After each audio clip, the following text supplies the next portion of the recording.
तालुक्यातील जपतलाई आश्रमशाळेची मान्यता कायमस्वरूपी रद्द करण्याचे आदेश मुख्यमंत्री तथा गडचिरोलीचे पालकमंत्री देवेंद्र फडणवीस यांनी दिले आहेत. मूलभूत सुविधा, कर्मचारी आणि विद्यार्थ्यांच्या सुरक्षिततेची व्यवस्था नसतानाही तपासणी करून शाळेला पात्र ठरवणाऱ्या अधिकाऱ्यांवर निलंबनाची कारवाई करण्याचे निर्देश.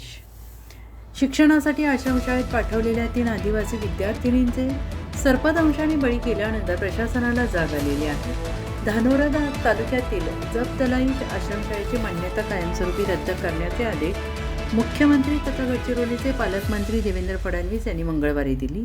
आश्रमशाळेत मूलभूत सुविधा, कर्मचारी आणि विद्यार्थ्यांच्या सुरक्षिततेची व्यवस्था नसताना तपासणी करून शाळेला पात्र ठरवणाऱ्या अधिकाऱ्यांवर निलंबनाची कारवाई करण्याचे निर्देश देण्यात आलेले आहेत. सहपालकमंत्री ॲडव्होकेट आशिष जयस्वाल यांनी संस्था चालकांविरोधात फौजदारी कारवाईचे आदेश दिल्याचे स्पष्ट केलं आहे. आदिवासी दिनाच्या रात्री जपतलाई आश्रमशाळेतील एका खोलीत झोपलेल्या 6 विद्यार्थिनींना सर्पदंश झाला. त्यात सुष्मिता सरोजित मंडल वय वर्ष 14, दीपिका एतवाल लकडा वय वर्ष 12, अनु गजराम कोरडी वय वर्ष 8 या 3 चिमुकलींचा मृत्यू झालेला आहे.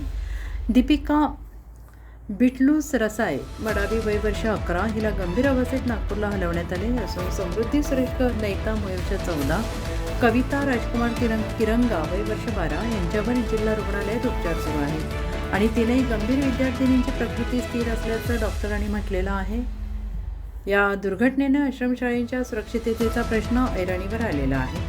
सहपालकमंत्री जयस्वाल यांनी घटनास्थळी पाहणी केल्यानंतर शाळा व्यवस्थापनाच्या निष्काळजीपणावर बोट ठेवलं आहे. विद्यार्थिनीच्या खोलीत झोपल्या होत्या, त्यामागे लाकडांचा मोठा ढीग आणि खिडकीजवळ विटांची थप्पी असल्याचं त्यांनी म्हटलं आहे. गडचिरोली संवाददाता आशिफ कुरेशी.